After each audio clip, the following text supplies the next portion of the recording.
నమస్కారం.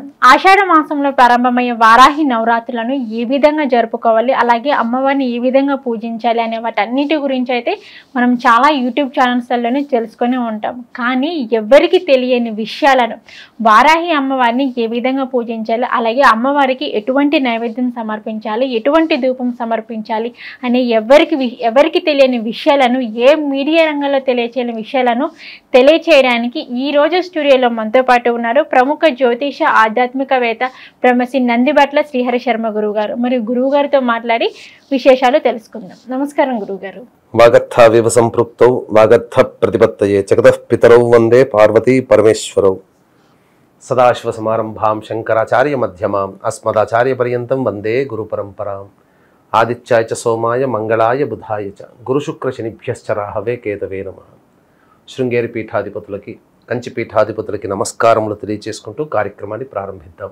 గురుగారు, మనకి ఆషాఢ మాసంలో ప్రారంభమయ్యే వారాహి నవరాత్రులని ఎలా జరుపుకోవాలి, అమ్మవారి అనుగ్రహం కలగాలి అంటే ఏ విధంగా అమ్మవారిని పూజించాలి అనే విషయాలన్నిటి గురించి అయితే మనం చాలా యూట్యూబ్ ఛానల్స్లలో కానీ లేదంటే మీడియా రంగంలో కానీ చూస్తూనే ఉన్నాం. కానీ అమ్మవారిని ఏ విధంగా పూజించాలి, అలాగే అమ్మవారికి ఎటువంటి నైవేద్యం సమర్పించాలి, అమ్మవారి అనుగ్రహం మనకి కలగాలి అంటే మనం అమ్మవారిని ఒక్కొక్క రోజు ఏ విధంగా పూజిస్తే మనకి అమ్మవారి అనుగ్రహం కలుగుతుంది, ఇలా ఎవ్వరికి తెలియని విషయాలను మాకు తెలియచేయండి గురువు గారు. వీక్షించేటువంటి భక్తి సమాచారం ప్రేక్షకులు గమనించాల్సిన అంశం ఏంటంటే, ఈ యొక్క ఆషాఢ మాసంలో వచ్చే వారాహి నవరాత్రులని గుప్త నవరాత్రులు అని అంటారు. అంటే రహస్యముగా చేసుకునేటువంటివి. అయితే ఒకప్పుడు ఉపాసనా పరులైనటువంటి వాళ్ళు మాత్రమే చేసుకునేటువంటి యొక్క పూజా విధానము ఇప్పుడు రాజులు ఏది ఆచరిస్తే ప్రజలు కూడా అదే మార్గంలో వెళతారు.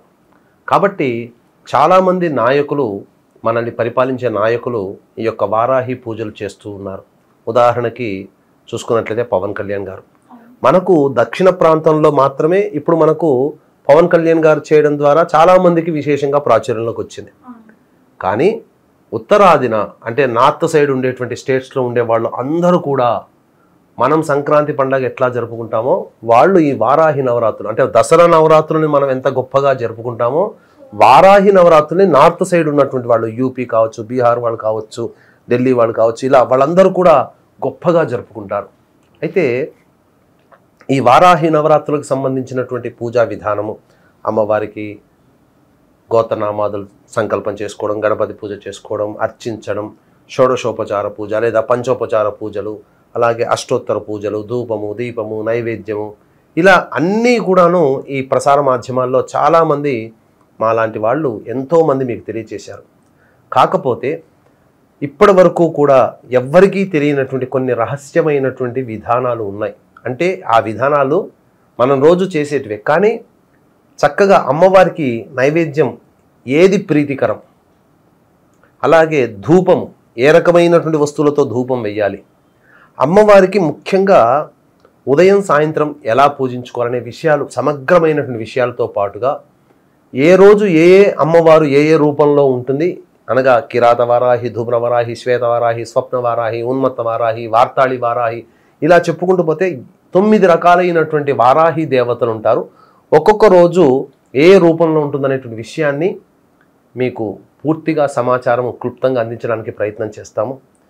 ఈ వీడియోలో ఆశాంతం వీక్షించండి, ఎందుకంటే ఎక్కడ స్కిప్ అయినా కానీ అమూల్యమైనటువంటి విషయాన్ని మీరు కోల్పోతారు. కాబట్టి స్కిప్ చేయకుండా ఆశాంతం వీడియో వీక్షించండి. ఒకవేళ మీకు ఏదైనా వీక్షించిన తర్వాత చేద్దాం, అమ్మవారి పూజ చేద్దాం సంకల్పం చేసుకున్నప్పుడు మళ్ళీ మీ వీడియో కోసం వెతుక్కోవాలనే ఆలోచన లేకుండా లైక్ చేసుకొని పెట్టుకోండి. లైక్డ్ వీడియోలో ఉంటాయి. కావాలనుకున్నప్పుడల్లా మీరు ఈ వీడియోను చూసుకోవచ్చు. గమనించాల్సింది, అమ్మవారికి సూర్యోదయం కంటే ముందు లేదా సూర్యాస్తమైన తర్వాత పూజ ప్రారంభించాలమ్మా. మస్ట్ అండ్ షుడ్గా తప్పనిసరిగా ఉదయం ఎలాగో దంతధావనం చేస్తాం, సాయంత్రం పూట పూజ చేసేటప్పుడు కూడా పళ్ళు తోముకోమని శాస్త్రం చెప్పింది. కాబట్టి ఇక స్త్రీలు పురుషులు చేయొచ్చా? ఎవరైనా చేయొచ్చు. ఇందులో కొంతమంది సందేహాలు అడుగుతున్నారు. ఏంటనంటే, స్త్రీలు పూజ చేస్తారు, ప్రారంభిస్తారు, మధ్యలో వాళ్ళకి రజస్వల ఋతుక్రమం వస్తుంది. ఆ విధంగా ఉన్నప్పుడు మరి ఎట్లా ప్రారంభించాలి? 4వ రోజు ఇల్లు అనగా 3 రోజులు శుద్ధి కాదు, 4వ రోజు ఇంట్లో కడుక్కోవడానికి, ఇంటిని శుభ్రం చేసుకోవడానికి మాత్రమే శాస్త్రం అంగీకరిస్తుంది. 5వ రోజు మాత్రము తల నిండా స్నానం చేసి అమ్మవారి పూజకు చేసుకోవచ్చు. కాబట్టి ఏవైనా ఆటంకాలు వచ్చినప్పుడు 8వ రోజు వారాహి నవరాత్రుల్లో 9వ రోజైనా చేసుకోవచ్చు. ఎలా చేసుకోవచ్చు? 4 రోజులు మిస్ అవుతారు కదా. 5వ రోజున పూజ నవరాత్రుల్లో ఉన్నప్పుడు మీరేం చేస్తారంటే ఉదయం 4 గంటలకే 5వ రోజు తల స్నానం ఆచరించి ఇంట్లోకి వచ్చి చక్కటి వస్త్రములు ధరించి అమ్మవారి పూజ, మీరు కోల్పోయినటువంటి 4 పూజలని 4 యామములుగా చేసుకోండి. 5 గంటలకల్లా పూజ ప్రారంభం చేయండి, 6 అయిపోతుంది. మళ్ళీ 8 మళ్ళీ కోల్పోయిన 2వ రోజు పూజ సంకల్పం చెప్పుకొని 8 గంటలకు పూజ చేయండి, 9 గంటలకల్లా అయిపోతుంది. మళ్ళీ కోల్పోయినటువంటి సమయం 3వ రోజు ఉంటుంది కదా, ఆ 3వ రోజుని 12కి ప్రారంభించండి ఆ సంకల్పం చెప్పుకొని. 3వ రోజు కోల్పోయాను, ఇప్పుడు చేస్తున్నాను నేను 12 గంటలకి, మళ్ళీ 3 గంటలకి ప్రారంభించి చేయండి 4వ రోజు. ఇక 5వ రోజు ఎలాగో ఉంది కదా, సాయంత్రం 6 తర్వాత సూర్యాస్తమయం తర్వాత 5వ రోజు శుచి అయిపోయి ఉంటారు కాబట్టి సూర్యాస్తమయం 5 తర్వాత చేస్తే మీరు 9 రోజుల పాటు చేసినటువంటి పూజలు ఫలితము మీకు దక్కుతుంది.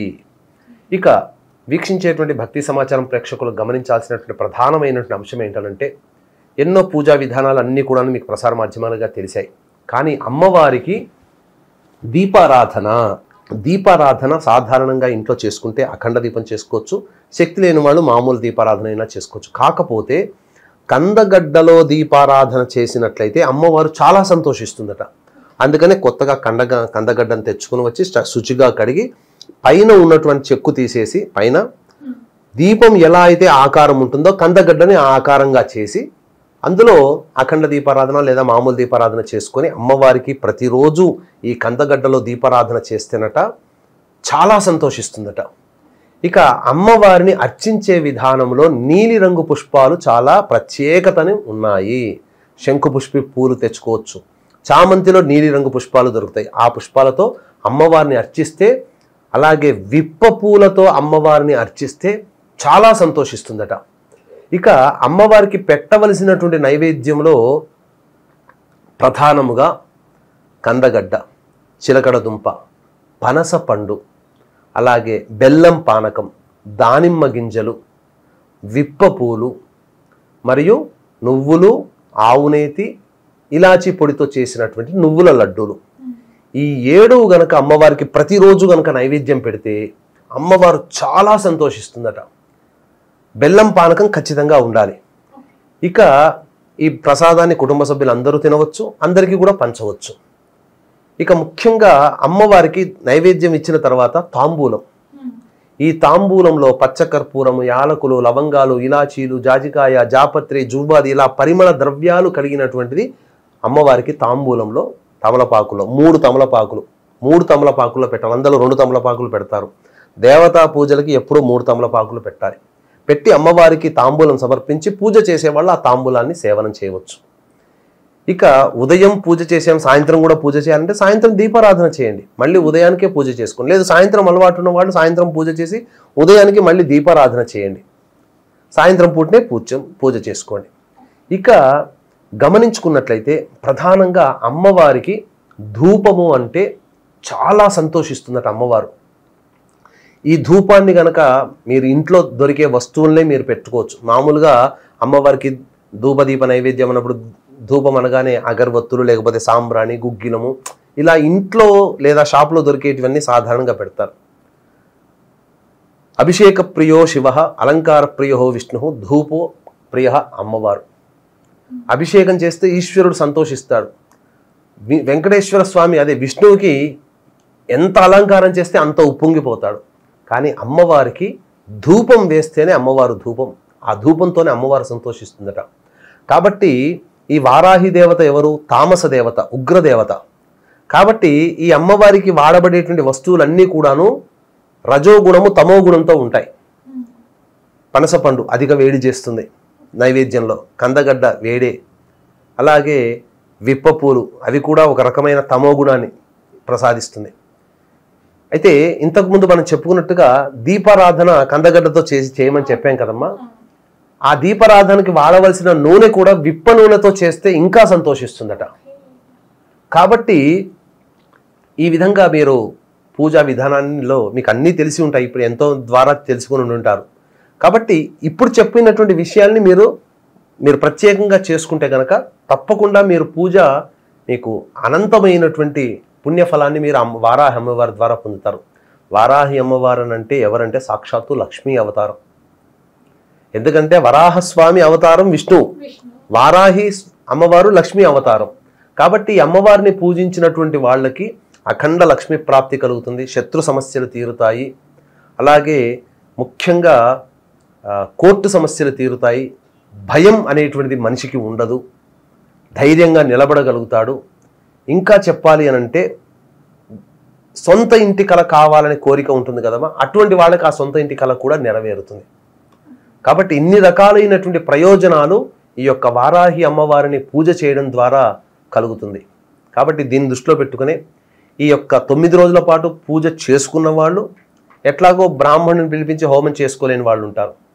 అలాగే చాలామంది పూజ చేసుకోవాలనుకుని కూడా పూజ చేసుకోలేకపోయి ఉంటారు. చాలామంది అనేక రకాలుగా విద్య, వివాహం, శత్రు సమస్యలు, కోర్టు సమస్యలు, భూ సమస్యలు, ధనపరమైనటువంటి సమస్య, ఆర్థికపరమైన సమస్యలతో సతమతం అవుతుంటుంటారు.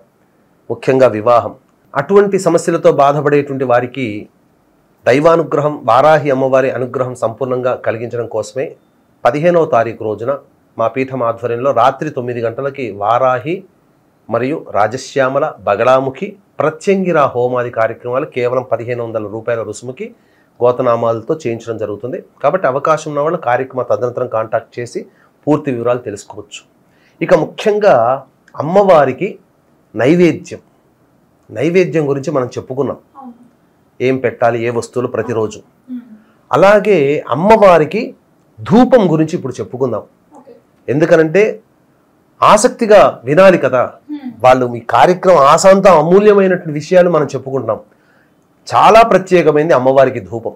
కాబట్టి ధూపంలో ఏమేం కావాలి అని అంటే, అమ్మవారికి ధూపంలో గుగ్గిలం, తెలుపుదైనా నలుపుదైనా, పచారీ షాపుల్లో, పూజా స్టోర్లో మైషాచి అని దొరుకుతుంది, మైషాచి అది 2. ఇక యాలకుల పొడి, పసుపు పొడి, ఇలాచీ పొడి అంటారు యాలకులు అంటే, పసుపు పొడి, అలాగే తెల్ల గురువింద గింజల పొడి, తెల్ల ఈశ్వరి వేరు ఆయుర్వేదం షాపులో దొరుకుతుంది, లేకపోతే ఈ తెల్ల ఈశ్వరి వేరుని వదిలేయండి, ఆ వేరు పొడి, తెల్ల జిల్లేడు పువ్వుల పొడి, మిరియాల పొడి, మిరప పొడి, శొంఠి పొడి, ఈ 10 రకాలైనటువంటి పొడులలో ఆ బొగ్గుల కుంపటిలో వేసి అమ్మవారికి ధూపం ఇస్తే ఆ అమ్మవారు సంతోషం పట్టరానిదిగా ఉంటుందట. ఆ ధూప ప్రభావం వల్ల ఇంట్లో నకారాత్మకమైనటువంటి శక్తి వెళ్ళిపోతుంది. అంటే నరదృష్టి, నరఘోష, ఎటువంటి దుష్టశక్తి ఉన్నా నెగిటివ్ ఎనర్జీ అని అంటారు కదమ్మా, ఆ నెగిటివ్ ఎనర్జీ పోతుంది ఈ ధూపం వల్ల. ఈ ధూపాన్ని ఎవరైతే పీలుస్తారో వాళ్ళకి కొంతమందికి ప్రయోగాలు చేసి ఉంటారు, కొంతమంది శత్రువులు, అలాగే కొంతమంది పిచ్చి పిచ్చిగా ప్రవర్తిస్తుంటుంటారు. అటువంటికి జాతకరీత్యా వచ్చేటువంటి దోషములు ఈ ధూపం వల్ల తిరిగిపోతాయి. కాబట్టి వీలైతే ఈ చెప్పినటువంటి పొడులన్నీ కూడాను వారాహి అమ్మవారికి రేవతి నక్షత్రం ప్రతి నెల ఒక రోజు వస్తుంది, ఆ రేవతి నక్షత్రం రోజున ఈ అమ్మవారికి సంబంధించి పూజ చేసుకొని ధూపం ఇంట్లో వేయండి. తప్పకుండా మీకున్నటువంటి సమస్యలు చాలా మటుకు తొలగిపోతాయి, నెగటివ్ ఎనర్జీ అనేటువంటిది ఇంట్లో ఉండదు. కాబట్టి వీక్షించేటువంటి భక్తి సమాచారం ప్రేక్షకులు కూడా ఈ యొక్క చెప్పినటువంటి విషయాలన్నీ కూడా జాగ్రత్తగా 1-2 సార్లు వినండి. తప్పకుండా మీకు ఈ యొక్క ఆ వారాహి అమ్మవారి పూజలో ఈ చెప్పిన విషయాలు కనుక మీరు పాటించినట్లయితే తప్పకుండా భక్తే ప్రధానము, అమ్మవారి యొక్క అనుగ్రహం వలన సంపూర్ణమైనటువంటి కోరికలు నెరవేరుతాయని చెప్పడంలో ఏమాత్రం సందేహం లేదు. గురుగారు, వారాహి నవరాత్రులు అమ్మవారిని ఏ విధంగా పూజించాలి, అలాగే అమ్మవారికి ఎటువంటి నైవేద్యం సమర్పించాలి, అలాగే ఒక్కొక్క రోజు వచ్చేసి ఒక్కొక్క రూపంలో ఉన్న అమ్మవారిని ఏ విధంగా పూజిస్తే మనకి అమ్మవారి అనుగ్రహం కలుగుతుంది, అలాగే వారాహి అమ్మవారిని ఏ విధంగా పూజించాలి, ఎటువంటి నైవేద్యం సమర్పించాలి అని చెప్పేసి మనకి అందరూ చెప్తూనే ఉన్నారు. కానీ మీరు ఎవరికి తెలియని విషయాలు, ఎవరికి తెలియని రహస్యాలు మాకు తెలియచేశారు గురువుగారు. ధన్యవాదాలు. సర్వం శ్రీ ఉమామహేశ్వర పరబ్రహ్మార్పణమస్తు. వారాహి నవరాత్రుల సందర్భంగా జూలై 15వ తారీఖున రాత్రి 9 గంటలకు గురువు గారి ఆధ్వర్యంలోని ప్రత్యంగరి హోమం, అలాగే వారాహి హోమం, రాజశ్యామల దేవి హోమం గురువు గారి ఆధ్వర్యంలోని కేవలం 1500 రూపాయలకే జరపబడుతుంది. మీ గోత్ర నామాలను నమోదు చేసుకోవాలి అని అనుకుంటే కింద స్క్రోల్ అవుతున్న నెంబర్కి కాంటాక్ట్ చేయండి.